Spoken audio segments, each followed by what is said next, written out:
Acidosis. হ্যাঁ, তাহলে এটা আগে আমাদের মাথায় নিতে হবে যে এখানে কোন প্যারামিটারটা বেশি হলে তোমার রেসপিরেটরি অ্যাসিডোসিস হবে। হ্যাঁ, এটা এই রেসপিরেটরি বেলায় আমরা সবসময় কার্বন ডাই প্রেসার অফ কার্বন ডাইঅক্সাইডকে আমরা ধরে নিব। হ্যাঁ, যদি এটা বেশি হয় তাহলে অ্যাসিডোসিস, আর এটা কমে গেলে তোমার হচ্ছে অ্যালকালোসিস। তো এখন রেসপিরেটরি অ্যাসিডোসিস, হ্যাঁ, এটা আসলে একটা প্রাইমারি হাইপো ভলিন্টিলেটরি ডিসঅর্ডার। হ্যাঁ, এটা একটা তোমার হচ্ছে এখানে হয় হাইপো ভেন্টিলেশন হয়, আর এটা একটা প্রাইমারি হাইপো ভেন্টিলেটরি ডিসঅর্ডার। তার ফলে কি হয়, ইনক্রিজড তোমার partial pressure of carbon dioxide and decreased pH. কারণ আমরা জানি যে তোমার পিএইচটা indirectly related to partial pressure of carbon dioxide. তাহলে যদি partial pressure of carbon dioxide increase করে তাহলে সেক্ষেত্রে পিএইচটা কমে যাবে। তাহলে এটা একটা প্রাইমারি হাইপোভেন্টিলেটরি তোমার ডিসঅর্ডার। হ্যাঁ, তার ফলে কি হচ্ছে, তোমার leading to increase partial pressure of carbon dioxide and decrease তোমার পিএইচ। এখন তোমার কি কি কারণে এই রেসপিরেটরি অ্যাসিডোসিস হতে পারে? একটা হচ্ছে তোমার সিভিয়ার নিউমোনিয়া। এগুলি তোমার ডিজিজের নাম। তোমরা যখন থার্ড ইয়ারে উঠবা, ক্লিনিক্যাল সাইডে যখন যাবা, ওয়ার্ডে রোগী দেখতে শুরু করবা, তখন এই ডিজিজ গুলো তোমরা পড়বা এবং জানতে পারবা। সিভিয়ার নিউমোনিয়া, এগুলি সাধারণত লাংসে তোমার এফেক্ট। এই যে করোনা যাদের হচ্ছে, এদের কিন্তু যারা অনেক মানুষের তোমার এই এটা ভাইরাসটা নাক গলা থেকে লাংসে সরাসরি চলে যায়, গিয়ে তোমার তোমার নিউমোনিয়া করে। হ্যাঁ, কারো মাইল্ড থাকে, কারো মডারেট থাকে, কারো সিভিয়ার হয়। তখন তাদের যে খুব রেসপিরেটরি ডিস্ট্রেস হয়। এই এই মানে নিউমোনিয়াটা আসলে খারাপ। হ্যাঁ, আর যারা যে বয়স্ক লোক মানুষ যারা, তাদের এই এরকম হলে তাদের কিন্তু সার্ভাইভ করাটাই খুব কঠিন ব্যাপার হয়ে যায়। তাহলে আমরা কারণ হিসাবে কিন্তু দেখবো একটা সিভিয়ার নিউমোনিয়া। হ্যাঁ, তারপরে তোমার সিভিয়ার পালমোনারি ইডিমা, কোনো কারণে যদি ফুসফুসে তোমার পানি জমে। আর একটা হচ্ছে কি সিভিয়ার ইমফাইসেমা। এটা একটা তোমার ইমফাইসেমাটা অনেক সময় ফুসফুসের ভিতরে কোনো কারণে যদি বাতাস হয়, সেই কন্ডিশনটাকে ইমফাইসেমা বলে। তারপরে তোমার ক্রনিক অবস্ট্রাকটিভ পালমোনারি ডিজিজ, যে কতগুলো পালমোনারি ডিজিজ আছে সেগুলি তোমার ক্রনিক এবং অবস্ট্রাকটিভ পালমোনারি ডিজিজ, মানে তোমার নিঃশ্বাস ফেলতে তাদের কষ্ট হয়। হ্যাঁ, তারপরে ব্রঙ্কিয়াল অ্যাজমা, এটা আমাদের দেশে কমন, জানো, ব্রঙ্কিয়াল অ্যাজমা। আর কোনো কারণে যদি রেসপিরেটরি সেন্টার ডিপ্রেশন হয়, সেটা তোমার মরফিন পয়জনিং দিয়ে হতে পারে, সিডেটিভ দিয়ে হতে পারে। তো এইসব কারণে দেখা যাবে যে তোমার রেসপিরেটরি অ্যাসিডোসিস হতে পারে। তাহলে একটা হচ্ছে কি severe pneumonia, severe pulmonary oedema, severe emphysema, chronic obstructive pulmonary disease, bronchial asthma. আর কোনো কারণে যদি রেসপিরেটরি সেন্টারটা ডিপ্রেশন হয়, সেটা মরফিন পয়জনিং দিয়ে হতে পারে, কোনো তারপরে তোমার কোনো সিডেটিভ জাতীয় বেশি ড্রাগ দিয়েও খেলে হতে পারে এটা। তারপরে আরো কতগুলো কজ আছে, যেমন হচ্ছে কনজেস্টিভ কার্ডিয়াক ফেলুর। এখানেও তোমার কি হয়, কনজেস্টিভ কার্ডিয়াক ফেলুর এইটা হলে তোমার পালমারি ইডিমা ডেভেলপ করে। হ্যাঁ, আবার মানে সাধারণত দেখা যায় যে ক্রনিক রেসপিরেটরি অ্যাসিডোসিস থাকলে তোমার হাইপোক্লোরেমিয়া হয়। কারণ এটা ইউরিনারি এক্সক্রেশন অফ অ্যাসিড, এটাই হয় কি in the form of ammonium chloride. কারণ আমরা রেনাল সিস্টেমে খেয়াল করছি যে তোমার অ্যাসিড গুলো সাধারণত মানে রেনাল টিউবুলে যখন যায়, সেখানে তোমার বাফার হিসাবে কাজ করে অ্যামোনিয়া এবং তোমার বাইফসফেট। হ্যাঁ, এরা কিন্তু বাফার হিসাবে কাজ করে। তাহলে যখন বেশি অ্যাসিড সিক্রেশন হবে, তাহলে কি হবে, ইউরিনারি এক্সক্রেশন অফ অ্যাসিড কিভাবে হবে, in the form of ammonium chloride. যার ফলে কি হবে, হাইপোক্লোরেমিয়া হবে এটা। এখন তোমার হচ্ছে আমরা যদি প্যারামিটার গুলো ইনভেস্টিগেশন করি তাহলে দেখতে পাবো যে যেহেতু partial pressure of carbon dioxide এটা বাড়ার জন্যই তো তোমার রেসপিরেটরি অ্যাসিডোসিস হচ্ছে, তাহলে partial pressure of carbon dioxide বেশি হলে তাহলে পিএইচটা কি হবে, কমে যাবে। আর কম্পেনসেশনের ফলে কি হবে, তোমার বাইকার্বনেটটা বেড়ে যাবে, অ্যানায়ন গ্যাপটা এখানে নরমাল থাকবে, আর কিন্তু ইলেকট্রোলাইটের মধ্যে পটাশিয়ামটা বেড়ে যাবে। হ্যাঁ, অ্যাসিডোসিসে সবসময় পটাশিয়ামটা বেড়ে যায়। তাহলে এক্ষেত্রে আমার প্রাইমারি ডিফেক্টটা কি, তোমার ইনক্রিজ করবে partial pressure of carbon dioxide. হ্যাঁ, তাহলে আমরা জানি যে কোনো কারণে যদি পিএস এর নরমালের চাইতে কোনো চেঞ্জ হয় তাহলে কয়েকটা জিনিস কাজ করে, একটা হচ্ছে বাফার, আর হচ্ছে তোমার রেসপিরেটরি সিস্টেম, কিডনি সিস্টেম। সাধারণত এখানে বাফার কাজ করবে আগে, তারপরে কাজ করবে কে, এখানে রেসপিরেটরি সিস্টেমে কম্পেনসেশন এবং কারেকশন দুটাই তোমার রেনাল সিস্টেম দিয়ে হয়, এটা মনে রাখবা। হ্যাঁ, রেসপিরেটরি সিস্টেমে তোমার কম্পেনসেশন এবং কারেকশন দুটাই হবে তোমার রেনাল সিস্টেমে। যে বাফারিংটা সাধারণত এটা অলমোস্ট তোমার ইন্টারলি এটা হয় তোমার by non bicarbonate ICF buffer দিয়ে। হ্যাঁ, এটা এই বাফারিংটা হবে তোমার নন বাইকার্বনেট আইসিএফ বাফার দিয়ে। তার ভিতরে দেখা যায় তোমার আরবিসি তে হয় 30% এবং অন্যান্য সেলে হবে তোমার 70%। হ্যাঁ, এখানে প্রথমে কি হবে, যেহেতু আমার partial pressure of carbon dioxide বেশি, তখন এটা কি করে ওয়াটারের সাথে মিলে কার্বনিক অ্যাসিড তৈরি করে। এই কার্বনিক অ্যাসিডটা তারপরে কি হবে, ডিসোসিয়েটেড হয়ে তোমার কি হবে, বাইকার্বনেট আয়ন এবং প্রোটন তৈরি হবে। এখন এই এটা যদি এখন আরবিসির ভিতরে হয় তাহলে এই প্রোটনটাকে কে বাফার করবে, আমরা জানি আরবিসির মধ্যে কি থাকে, হিমোগ্লোবিন বাফার থাকে। তাহলে যদি আরবিসির বেলায় হয় তাহলে সেক্ষেত্রে partial pressure of carbon dioxide কি তৈরি করবে, কার্বনিক অ্যাসিড, তারপরে ওটা ডিসোসিয়েটেড হবে, হয়ে কি হবে, বাইকার্বনেট আয়ন এবং প্রোটন তৈরি হবে। এই প্রোটনটাকে কে বাফার করবে, যেহেতু আরবিসির ভিতরে তাহলে হিমোগ্লোবিন বাফার করবে। আর প্রোটনটা বাফার্ড হলো বাই হিমোগ্লোবিন বাফার দিয়ে। আমার তারপরে কি থাকলো, বাইকার্বনেট থাকলো আরবিসির ভিতরে। এই বাইকার্বনেটটা তারপরে মানে বের হয়ে আসবে আরবিসি থেকে, কোথায় আসবে, প্লাজমাতে। তার সাথে এক্সচেঞ্জ করে বের হবে ক্লোরাইডের সাথে, ক্লোরাইড আরবিসির ভিতরে ঢুকবে আর বাইকার্বনেট তোমার প্লাজমাতে চলে আসবে। আর যদি এটা তোমার ইসিএফ এর ভিতর হয় সেক্ষেত্রে প্রোটন যখন বেশি হতে শুরু করবে তখন প্রোটনটা কি হবে, সেলের ভিতরে ঢুকবে, সেলের ভিতরে ঢুকে এটা বাফার হবে। সেলের ভিতরে তোমার সাধারণত বাফার হিসাবে কাজ করে কে, প্রোটিন এবং ফসফেট। হ্যাঁ, তোমার এই দুটা জিনিস বেশি থাকে, তাহলে সেলের ভিতরে যখন প্রোটনটা ঢুকবে তখন বাফার হবে by protein and phosphate buffer দিয়ে। আর কার সাথে এক্সচেঞ্জ করবে, প্রোটিন, যেহেতু প্রোটন সেলের ভিতরে ঢুকছে তাহলে তোমার কে বের হয়ে আসবে, পটাশিয়াম বের হয়ে আসবে। কিসের জন্য পটাশিয়াম ইসিএফ এ চলে আসলো, টু মেইনটেইন ইলেকট্রিক্যাল নিউট্রালিটি, এটার জন্য।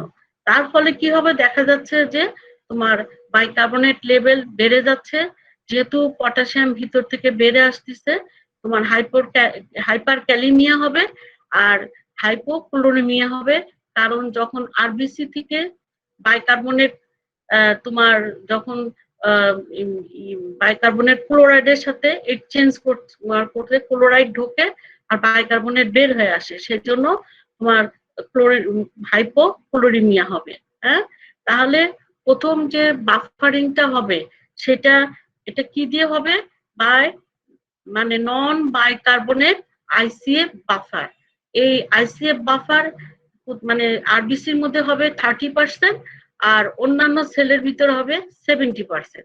তাহলে প্রথমে যেহেতু আমার increase partial pressure of carbon dioxide, এটা ফর্ম করবে কার্বনিক অ্যাসিড, তারপরে এটা ডিসোসিয়েটেড হবে হয়ে বাইকার্বনেট এবং প্রোটন তৈরি হবে। এটা যদি আরবিসির ভিতরে হয় তাহলে সেই প্রোটনটা বাফার্ড হবে কি দিয়ে? হেমোগ্লোবিন বাফার দিয়ে। আর বাইকার্বনেটটা তখন কি করবে? আরবিসির ভিতর থেকে প্লাজমাতে চলে আসবে, ইসিএফ এ চলে আসবে, আর ঢুকবে কে? ক্লোরাইড। আর যদি এটা ইসিএফ এ ডিসোসিয়েটেড হয় তখন কি হবে? তোমার মানে প্রোটনটা সেলের ভিতরে ঢুকবে, সেলের ভিতরে ঢুকে কে ওকে বাফার করবে?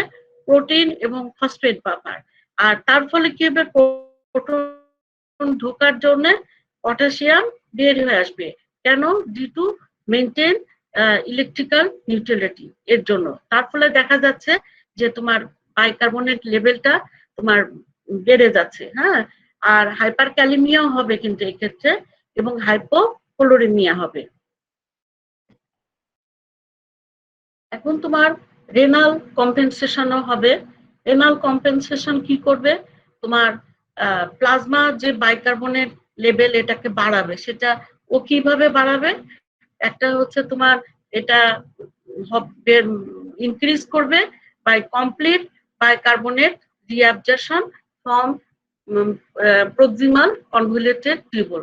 প্রক্সিমাল কনভলিউটেড টিউবুল থেকে এটা কি করবে? বাইকার্বনেটকে কমপ্লিটলি রিঅ্যাবজর্পশন করবে। আর একটা কি করবে? তোমার স্টিমুলেট করবে বাইকার্বনেট তোমার জেনারেশন। কোথায় সেটা? কালেক্টিং ডাক্টে, হ্যাঁ, in exchange of hydrogen ion excretion. হ্যাঁ, তার ফলে তোমার কি হচ্ছে?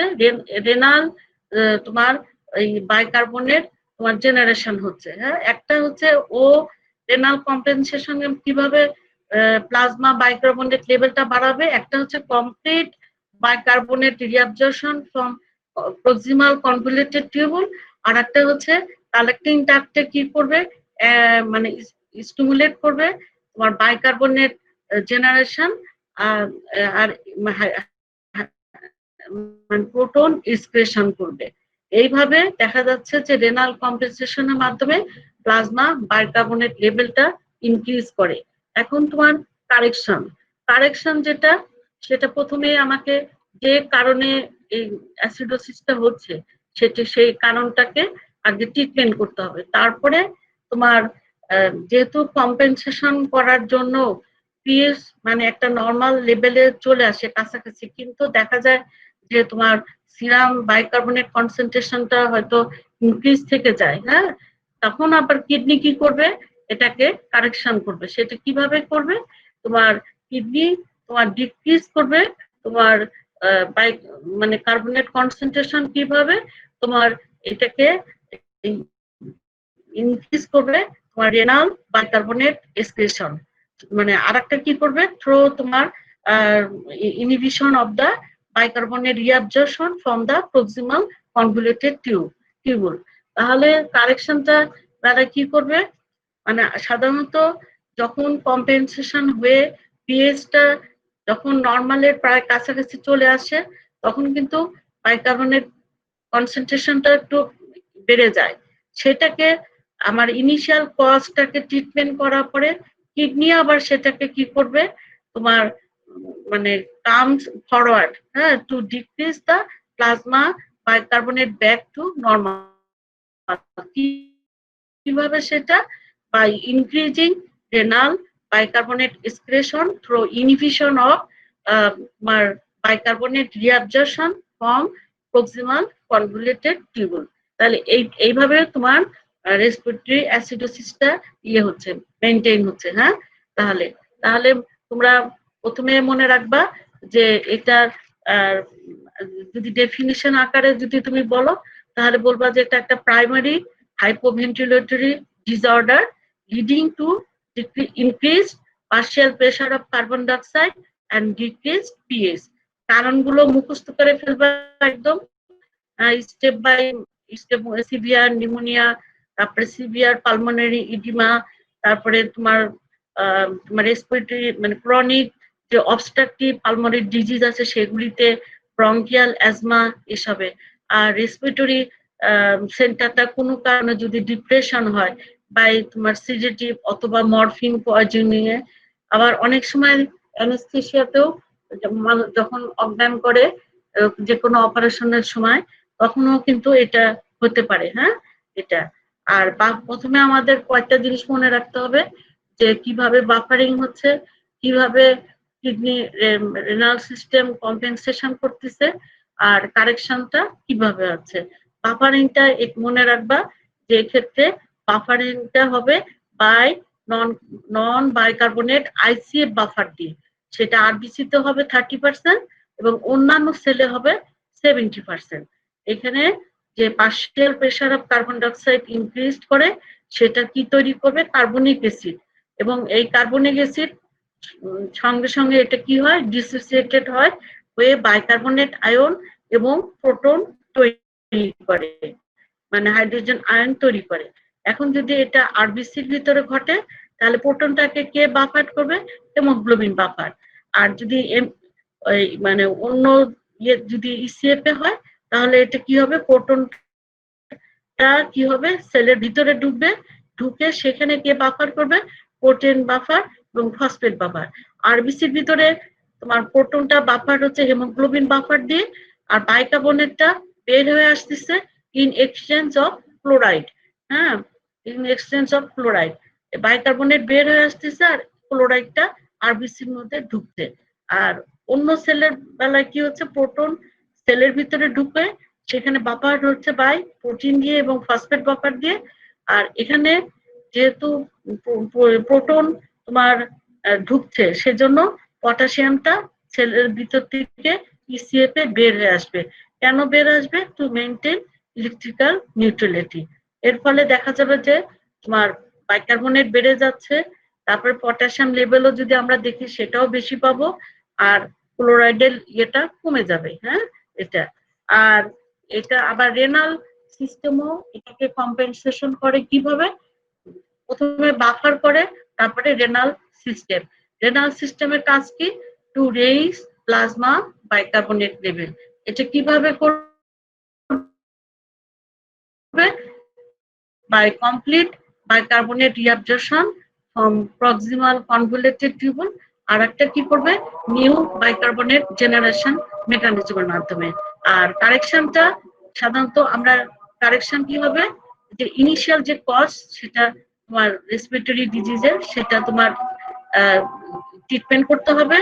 আর যেহেতু at the end of compensation দেখা যাচ্ছে pH tends to be normal at the cost of increased serum bicarbonate concentration। এখন এটাকে তোমার বাইকার্বনেটকে তোমার নরমালে আনার জন্য তখন রেনাল সিস্টেম কি করবে, ইনক্রিজিং করবে রেনাল বাইকার্বনেট এক্সক্রেশন। কিভাবে, pro inhibition of bicarbonate reabsorption from proximal হতে দিবে না, তখন ওইটা ইউরিনের সাথে তোমার বাইকার্বনেট এক্সক্রিশন হবে। হ্যাঁ, এই জিনিসগুলো মনে রাখবা।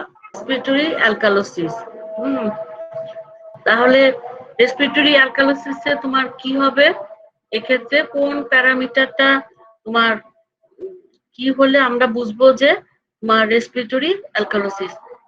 আমি তোমাদেরকে বলছি যে রেসপিরেটরির বেলায় আমরা একটা জিনিসকে টার্গেট করব, সেটা কি, partial pressure of carbon dioxide. হ্যাঁ, তাহলে এক্ষেত্রে যেহেতু রেসপিরেটরি অ্যালকালোসিস, তাহলে কি হবে, partial pressure of carbon dioxide কমে যাবে। আর partial pressure of carbon dioxide কমে গেলে পিএইচটা বেশি হবে। তাহলে এটা মানে আমরা যদি ডেফিনিশন আকারে বলতে চাই তাহলে কি বলবো, যে এটা একটা primary hyperventilatory disorder leading to decrease partial pressure of carbon dioxide and increased তোমার পিএইচ। আর এটা তোমার দেখো কি কারণে হতে পারে, তাহলে এই রেসপিরেটরি অ্যালকালোসিসটা কি, এটা একটা primary hyperventilatory disorder leading to decreased partial pressure of carbon dioxide and increased pH. তোমাদের কিন্তু পরীক্ষার সময় এভাবে জিজ্ঞেস করা হবে যে রেসপিরেটরি অ্যালকালোসিস কিংবা অ্যাসিডোসিসে আমরা কোন প্যারামিটারকে আমরা দেখব, তখন কি বলবা, partial pressure of carbon dioxide. এক্ষেত্রে অ্যাসিডোসিসের বেলায় বেড়ে যাবে, অ্যালকালোসিসের বেলায় কমে যাবে। এখন তোমার এটা কি কি কারণে হতে পারে, একটা হচ্ছে হাইপোক্সিয়া। হ্যাঁ, হাইপোক্সিয়া এটা হাই অ্যালটিটিউড, মানে তোমার আমাদের সমতল ভূমি থেকে যত বেশি উপরে উঠলে তোমার হাইপোক্সিয়া হবে। সেটা পাহাড়ের উপরে উঠলে, তারপর অনেক সময় তোমার বেশি উঁচুতে উঠলে হাই অ্যালটিটিউডে তোমার কি হাইপোক্সিয়া হয়। তারপরে সিভিয়ার এনিমিয়া যদি থাকে সেটা বেলায়, তারপরে ভেন্টিলেশন পারফিউশন ইনইকুয়ালিটি যদি হয়, হাইপোটেনশন প্রেশার যদি কমে যায়, আর একটা কি যে হিস্টেরিয়া। হিস্টেরিয়া কিন্তু একটা অসুখ, এটা অনেক সময় অনেকে এটা ইচ্ছাকৃত ভাবে তোমার জোরে জোরে যাদের হিস্ট্রিয়া থাকে, সাদা আসলে এটা কোনো একটা কারণে খুব চিন্তা ভাবনা করতেছে, হঠাৎ করে দেখা যায় সে মানে তার খিঁচুনির মতন হচ্ছে, হ্যাঁ, এবং জোরে ঘন ঘন শ্বাস নিচ্ছে, সেইটার জন্য তোমার রেসপিরেটরি অ্যালকালোসিস হতে পারে। আবার central nervous system mediated disorder, সেগুলি কি কোনো কারণে যদি সেরিব্রোভাস্কুলার অ্যাক্সিডেন্ট হয়, ট্রমা হয়, টিউমার থাকে, সেসব ক্ষেত্রে, হ্যাঁ। তারপরে সেলিসাইলেট পয়জনের জন্য এগুলি হতে পারে। কজ গুলো তোমরা পড়ে রাখবা, প্রত্যেকটা তোমার জিনিসেরই তোমাকে কজ পড়তে হবে। পরীক্ষার সময় তোমার যে কোনো একটা দেখবা যে একটা হয় মেটাবলিক অ্যাসিডোসিস এর what are the causes of metabolic acidosis, how metabolic acidosis is compensated এবং এন্ড কারেক্টেড, এরকম তোমার কোশ্চেন থাকে। কিংবা থাকবে যে তোমার মেটাবলিক ক্যালকুলাসিস অথবা রেসপিরেটরি, এই চারটার মধ্যে একটা তোমরা রিটেনে কোশ্চেন পাবাই একদম, সেটা যে কোনো পরীক্ষায় হোক, ফাইনাল হোক, তারপরে তোমার টার্ম পরীক্ষায় হোক আর প্রপ পরীক্ষায় হোক, হ্যাঁ, যে কোনো এই চারটার মধ্যে একটা তোমরা কমন কোশ্চেন পাবাই একদম, যে কোনো একটার বেলায় লিখবে। যেমন যদি রেসপিরেটরি অ্যালকালোসিস আসে, তাহলে তোমাদের হতে থাকবে যে what are the causes of defined respiratory alkalosis, what are the causes of respiratory alkalosis, how respiratory alkalosis is compensated এবং কারেক্টেড, হ্যাঁ, এরকম ধরনের কোশ্চেন থাকে। তাহলে তোমার আমরা যদি ইনভেস্টিগেশন করি তাহলে কি পাবো, যে পিএইচটা বেশি পাবো, হ্যাঁ। আর partial pressure of carbon dioxide এখানে কম কম থাকবে, আর কম্পেনসেশনের জন্য তোমার বাইকার্বনেট কমে যাবে, অ্যানায়ন গ্যাপটা নরমাল থাকবে। আর অ্যালকালোসিসে সবসময় মনে রাখবা যে তোমার পটাশিয়াম লেভেলটা কমে যায়, হ্যাঁ, এটা। তাহলে এখানে আমাদের প্রাইমারি ডিফেক্টটা কি, তোমার decrease partial pressure of carbon dioxide. হ্যাঁ, তাহলে প্রথমে আমার এই পার্শিয়াল প্রেশার অফ কার্বন ডাইঅক্সাইডটা তোমার কেন হচ্ছে, যে প্রথমে আমার যেটা হয় কি বাফারিং, হ্যাঁ, প্রথমে আর কোনো একটা পিএইচ চেঞ্জ হলে আমার প্রথমে সেটা কে মেনটেন করবে ফার্স্টে উইদিন সেকেন্ড, সেটা হচ্ছে বাফার। তাহলে এখানেও তোমার এইটাও অলমোস্ট তোমার এই বাফারিংটা হবে কি দিয়ে, তোমার নন বাইকার্বনেট আইসিএফ বাফার দিয়ে। এখানে আরবিসি তে প্রায় 40% হয়, আর অন্যান্য সেলের ভিতরে হয় 60%। এখন মানে যদি partial pressure of carbon dioxide কমে, ডিক্রিজড হয়, তাহলে কি হবে, তোমার প্লাজমা বাইকার্বনেট এবং প্রোটনের কনসেন্ট্রেশনটাও কমে যাবে, হ্যাঁ। যেহেতু প্রোটনের কনসেন্ট্রেশন কমে যাচ্ছে, লো প্লাজমা প্রোটন কনসেন্ট্রেশন, তাহলে এটা কিভাবে বাফার্ড হবে, by donation of hydrogen ion by the ICF buffer দিয়ে। তাহলে যখন প্লাজমাতে প্রোটনের কনসেন্ট্রেশন কম থাকবে, তখন সেটাকে বাফার করবে কে, আইসিএফ এর যে বাফার গুলো। তাহলে এক্ষেত্রে তোমার প্রোটিন এবং ফসফেট বাফার থেকে তোমার প্রোটনটা রিলিজ হবে, হয়ে তোমার কি হবে, তোমার প্রোটন কনসেন্ট্রেশনটা মেনটেন করবে। তাহলে আমার যদি partial pressure of carbon dioxide কমে যায়, তাহলে প্লাজমা বাইকার্বনেট এবং প্রোটনের কনসেন্ট্রেশনও কমে যাবে। যখন প্লাজমাতে প্রোটনের কনসেন্ট্রেশন কমে যাবে, তখন এই প্রোটন কনসেন্ট্রেশনটা এটা বাফার্ড হচ্ছে by the donation of proton of ICF buffer, সেগুলি কি প্রোটিন এবং ফসফেট বাফার। তখন মানে যেহেতু মানে প্রোটন বের হয়ে আসতেছে সেলের ভিতর থেকে, তাহলে কার সাথে এক্সচেঞ্জ করবে, পটাশিয়ামের সাথে। তাহলে এটা কি হবে, হাইড্রোজেন তোমার বের হয়ে আসবে ইন এক্সচেঞ্জ অফ পটাশিয়াম, অর্থাৎ পটাশিয়াম সেলের ভিতরে ঢুকবে, আর হাইড্রোজেন আয়ন বের হয়ে আসবে। তাহলে তোমার যদি প্লাজমাতে কনসেন্ট্রেশন কম থাকে তখন প্রোটন কনসেন্ট্রেশনটা বাফার্ড হবে by donation of hydrogen ion by the ICF buffer, সেগুলি কি প্রোটিন বাফার এবং ফসফেট বাফার থেকে। আর যেহেতু প্রোটনটা বের হয়ে আসতেছে সেল থেকে, তখন পটাশিয়ামটা সেলের ভিতরে ঢুকবে। আর আরবিসির বেলায় কি হবে, তোমার বাইকার্বনেটটা তোমার সেলের ভিতরে ঢুকবে প্লাজমা থেকে, আর ক্লোরাইডটা বের হয়ে আসবে। হ্যাঁ, আর যেহেতু তোমার ক্লোরাইড বের হয়ে আসতেছে, তাহলে এক্ষেত্রে কি হবে, হাইপার ক্লোরিমিয়া হবে। আর পটাশিয়াম যেহেতু সেলের ভিতর ঢুকছে আর হাইড্রোজেন বের হয়ে আসতেছে, তাহলে পটাশিয়ামের লেভেলটা কি হবে, হাইপোক্যালিমিয়া হবে। আর বাইকার্বনেট কনসেন্ট্রেশনটা কমে যাবে, কারণ বাইকার্বনেট তোমার যখন আরবিসির ভিতরে ঢুকবে তখন ক্লোরাইডটা বের হয়ে আসবে। এইভাবে তোমার দেখা যাচ্ছে যে নেট ইফেক্ট অফ বাফারিং কি থাকবে, তোমার ডিক্রিজড তোমার বাইকার্বনেট তোমার লেভেল, হ্যাঁ, ডিক্রিজড বাইকার্বনেট লেভেল। তাহলে বাইকার্বনেট লেভেলটা কেন কম হয়ে যায়, তোমার এই কারণে। হ্যাঁ, তাহলে মনে রাখবা যে partial pressure of carbon dioxide যখন কমে যায় তখন প্লাজমার বাইকার্বনেট কনসেন্ট্রেশন এবং প্রোটন কনসেন্ট্রেশন কমে যায়।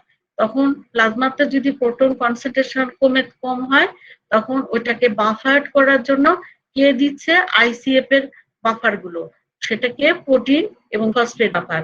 এই হাইড্রোজেন যেহেতু সেলের ভিতর থেকে বের হয়ে আসতেছে, তখন কি হবে, তোমার পটাশিয়ামের সাথে এক্সচেঞ্জ করতেছে, হাইড্রোজেন তোমার বের হয়ে আসবে, এসে হাইড্রোজেন কনসেন্ট্রেশনটা মেনটেন করবে, আর পটাশিয়াম সেলের ভিতরে ঢুকবে। আর আরবিসির বেলায় কি হবে, বাইকার্বনেট তোমার মুভস করবে তোমার সেলের ভিতরে, প্লাজমা থেকে সেলের ভিতরে যাবে, কার সাথে এক্সচেঞ্জ করবে, ক্লোরাইডের সাথে। তার ফলে কি হবে, তোমার নেট ইফেক্ট অফ বাফারিং কি হচ্ছে, ডিক্রিজ বাইকার্বনেট কনসেন্ট্রেশন, হাইপোক্যালিমিয়া হচ্ছে, আর হাইপার ক্লোরিমিয়া হচ্ছে। হ্যাঁ, এটা। আর দেখা যাচ্ছে কম্পেনসেশন পরে তোমার আবার কিডনি তোমার কি করবে, তোমার রেনাল কম্পেনসেশন কিডনিও করবে। সে কি করবে, তোমার প্লাজমা বাইকার্বনেট লেভেলটা কমায় দিবে। সেটা কিভাবে করবে, তোমার এটা তোমার bicarbonate reabsorption from proximal convoluted tubule থেকে বাইকার্বনেট রিঅ্যাবজর্পশনটা কমায় দিবে। আর একটা কি, রেনাল বাইকার্বনেট যে এক্সক্রিশন হচ্ছিল সেটাকেও কমায় দিবে। তাহলে এটা হচ্ছে রেনাল সিস্টেম। এইভাবে প্রথমে বাফার করবে, তারপরে রেনাল সিস্টেমটাও তোমার বাইকার্বনেট ইয়েটা কনসেন্ট্রেশনটা কমাবে। সেটা তোমার কিভাবে কমাবে, একটা হচ্ছে bicarbonate reabsorption from proximal convoluted tubule থেকে মানে ইনহিবিট করবে, ওখানে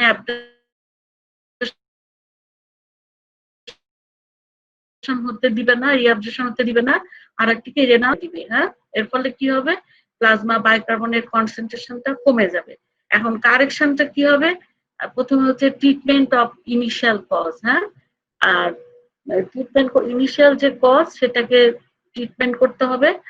আর যেহেতু তোমার দেখা যাচ্ছে যে at the end of the concession মানে কম্পেনসেশন, পিএইচটা দেখা যাচ্ছে প্রায় নর্মালে আসছে, কিন্তু তোমার সিরাম বাইকার্বনেট কনসেন্ট্রেশনটা কমে যাচ্ছে। তার ফলে তখন কিডনি কি করবে, এই কিডনিটা তোমার এটাকে নর্মালে আবার নিয়ে আসবে কিভাবে, বা ইনক্রিজ করবে প্লাজমা বাইকার্বনেট কনসেন্ট্রেশন নর্মালে আনবে by reducing renal bicarbonate excretion. Renal bicarbonate excretion কমায় দিয়ে আবার এটাকে নর্মালে আনার চেষ্টা করবে।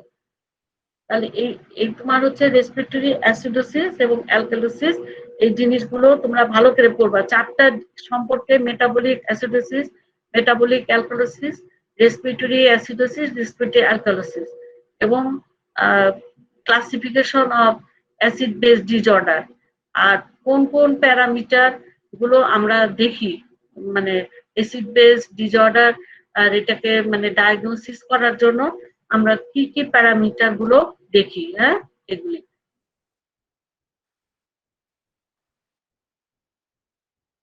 এটা এমনি তোমাদের জানার জন্য বলতেছি, এটা আগেও বলছি আবার বলতেছি যে যে how normal blood pH is maintain, আমাদের নর্মাল ব্লাড পিএইচ যেটা কিভাবে এটা মেইনটেইন হচ্ছে। হ্যাঁ, তাহলে আমরা যা পড়লাম এতে থেকে এই জিনিসটার অ্যান্সার পাওয়া যাবে।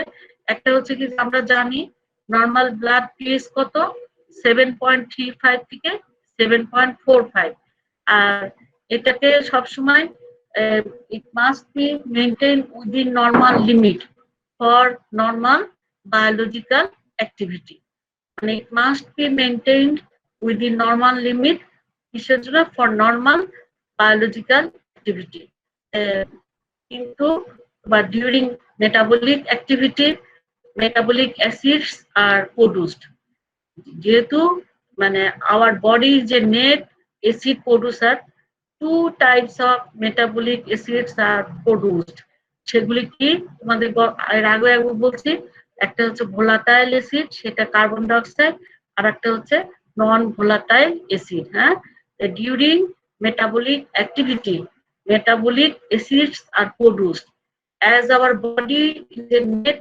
acid producer, two types of metabolic acids are produced, that's are for volatile acid এক নম্বর, দুই নম্বর কি তোমার নন ভোলাটাইল অ্যাসিড। নন ভোলাটাইল অ্যাসিড কোনগুলো, হাইড্রোক্লোরিক অ্যাসিড, সালফুরিক অ্যাসিড আর ফসফরিক অ্যাসিড। এখন এই অ্যাসিড গুলো তো নরমালি সবসময় চাইবে তোমার বডির যে নরমাল পিএইচ সেগুলিকে কমানোর জন্য, ডিক্রিজ করবে, কিন্তু আমাদের বডিতে কি তোমার মানে there are three system in our body that maintain normal pH, সেগুলি কি, একটা হচ্ছে তোমার বাফার সিস্টেম, একটা রেসপিরেটরি সিস্টেম, একটা কিডনি সিস্টেম। তাহলে এই যে ডিউরিং মেটাবলিক অ্যাক্টিভিটির সময় যে মেটাবলিক অ্যাসিড গুলো তৈরি হচ্ছিল, একটা ভোলাটাইল সেটা তো আমাদের এক্সপিরেশনের মাধ্যমে এক্সপেলড আউট হয়ে যাবে, কিন্তু নন ভোলাটাইল অ্যাসিড গুলো এরা সবসময় this acid tends to decrease body normal pH. There are three systems in our body that maintain normal pH. They are, one is buffer system, it acts within second. To number respiratory system, it acts within minutes, and then finally kidney system, it acts within hours to days. এই তিনটা সিস্টেমই আমাদের দেখা গেল যে আমাদের বডির যে normal pH সেগুলি মেইনটেইন করতেছে। হ্যাঁ, এটা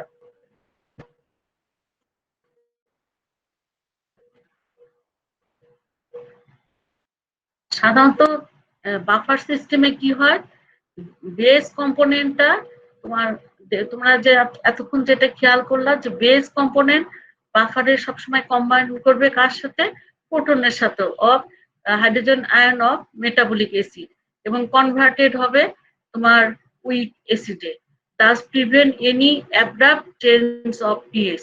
এক্ষেত্রে যে তোমার ইয়েগুলো তৈরি হচ্ছিল, হ্যাঁ, তাহলে আমাদের বাফার যে কম্পোনেন্ট সেটাকে একটা থাকে বেস, কনজুগেট বেস, আর নিচে থাকে উইক। এই বেস কম্পোনেন্ট বাফার এরা কি করবে, combines with hydrogen ion of metabolic acid and converted into weak acid, thus prevent any abrupt change of pH. তুমি একটা জিনিস মনে রাখবা যে buffer cannot remove hydrogen ion from the body, it can only keep hydrogen ion tied up until kidney and lungs removed hydrogen ion from the body. Buffer কিন্তু তোমার hydrogen আয়নকে remove করতে পারে না, এ শুধু ধরে রাখে যতক্ষণ পর্যন্ত কিডনি এবং লাংস এটা রিমুভ করে হাইড্রোজেন আয়নকে ফ্রম বডি। হ্যাঁ, তারপরে রেসপিরেটরি সিস্টেম, রেসপিরেটরি সিস্টেমে দেখা যাচ্ছে যে ভোলাটাইল যে অ্যাসিড রেসপিরেটরি সিস্টেম এটা এক্সক্রিট করে in the form of carbon dioxide through তোমার রেসপিরেটরি সিস্টেম, আমরা এক্সক্রিট করি volatile acid in the form of carbon dioxide through respiratory system. আর কিডনি সিস্টেম জানোই যে এরা এক্সক্রিট করে কোনগুলোকে, নন ভোলাটাইল অ্যাসিডকে। তাহলে kidney maintain normal blood pH either acidic urine অথবা অ্যালকালাইন ইউরিন। তাহলে কিডনি আমাদের নরমাল ব্লাড পিএইচটাকে মেইনটেইন করবে, either acidic urine or alkaline urine এর মাধ্যমে। But as our body is a net producer, acid producer, kidney usually excrete acidic urine. এটা হচ্ছে normal.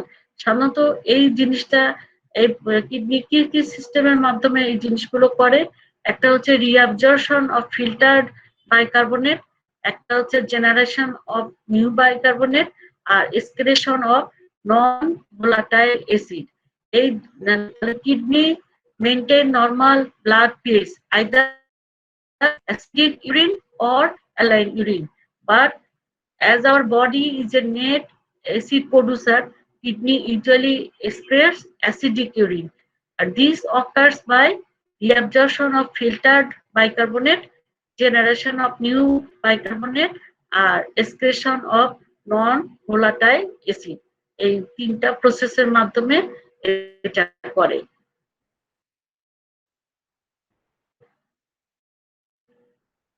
এখন এই জিনিসটা একটু মনে রাখো যে relation of serum potassium level with acid base disorder.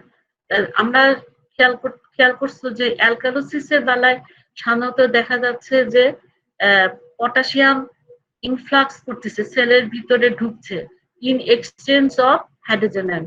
সেজন্য তোমার অ্যালকালোসিসের বেলায় কি হচ্ছে, হাইপোক্যালিমিয়া হচ্ছে। আর অ্যাসিডোসিসের বেলায় কি হবে, potassium influx occurs in exchange of তোমার হাইড্রোজেন আয়ন। হ্যাঁ, অ্যাসিডোসিসের বেলায় উল্টাটা হবে, হাইড্রোজেন আয়ন ঢুকবে, পটাশিয়াম বের হয়ে আসবে। সেই ক্ষেত্রে আমরা অ্যালকালোসিসের এখানে অ্যাসিডোসিসের বেলায় দেখবো কি হাইপার ক্যালিমিয়া হবে। হ্যাঁ, এটা তোমার এখানে লেখাটা ভুল হয়েছে। So in acidosis there is hyper kalaemia.